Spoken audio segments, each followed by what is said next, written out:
Asni 29 tahun warga desa Utenbai, Kecamatan Banda Sakti, Loksmawe berhasil menggagalkan upaya perampokan di rumahnya. Sebelumnya dia disekap oleh seorang pelaku yang tidak dikenal. Asni yang berprofesi sebagai karyawan sebuah bank di kota Loksmawe saat itu sedang sendirian di rumahnya. Pelaku yang tiba-tiba sudah berada di dalam rumah meminta uang tunai sebesar 10 juta rupiah kepada korban. Pelaku juga mengancam akan membunuh korban jika korban berteriak.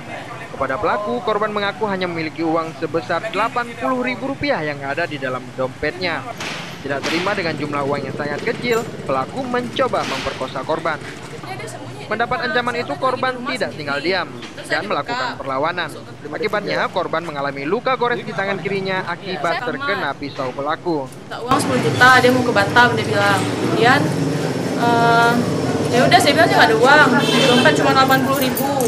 Terakhir ATM saya, HP 2 HP diambil. Kakak kenal? Saya nggak kenal. Nggak kenal. Dia pakai Facebook? Dia pakai baju aja ditutup muka.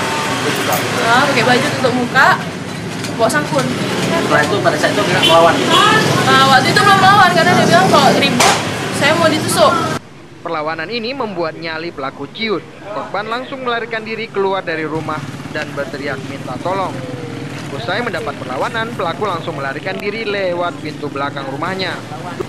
Hingga kini kasus perampokan ini telah ditangani pihak kepolisian Kota Loksmawe. Dari Loksmawe, Hidayatullah melaporkan untuk Aceh TV.